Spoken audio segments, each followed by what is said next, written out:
Hi, George Williams, founder and CEO of ReliabilityX, here to talk about our next domain as part of Ramesh Gulati's Maintenance and Reliability Best Practices Framework. Today, we're going to talk about maintenance management. Maintenance management being all the efforts necessary to control and improve the work executed to our assets from the maintenance department. Now, this begins with the building block of asset strategy. We have to understand how critical our assets are and what tasks are necessary for them to operate at their optimal reliability. After that, we've got precision maintenance, lubrication management, and predictive maintenance. So between precision maintenance and lubrication management, most failures associated with rotated equipment can be associated to one of those two things.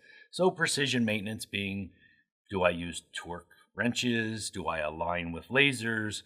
Do I do things to a level of precision that ensures that the human element doesn't become a factor in unreliability?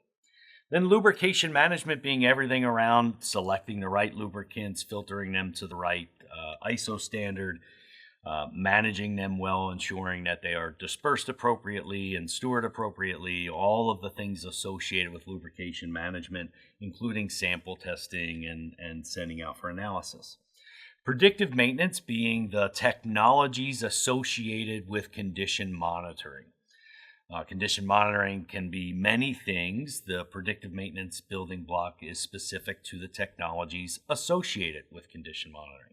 So infrared thermography, vibration analysis, motion amplification, electrical signature analysis, et cetera, et cetera, et cetera. All those things from a technology perspective that help us understand an asset's condition. Up next, work management.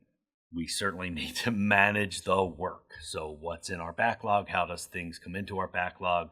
How do we prioritize with operations to ensure that that work gets done appropriately?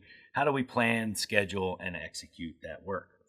And of course, in order to do that, we have to have a sound storeroom operation. And so everything from how the storeroom is organized, how the records are managed within a CMMS system, and making sure that we do proper things like ABC analysis or reorder point analysis, etc.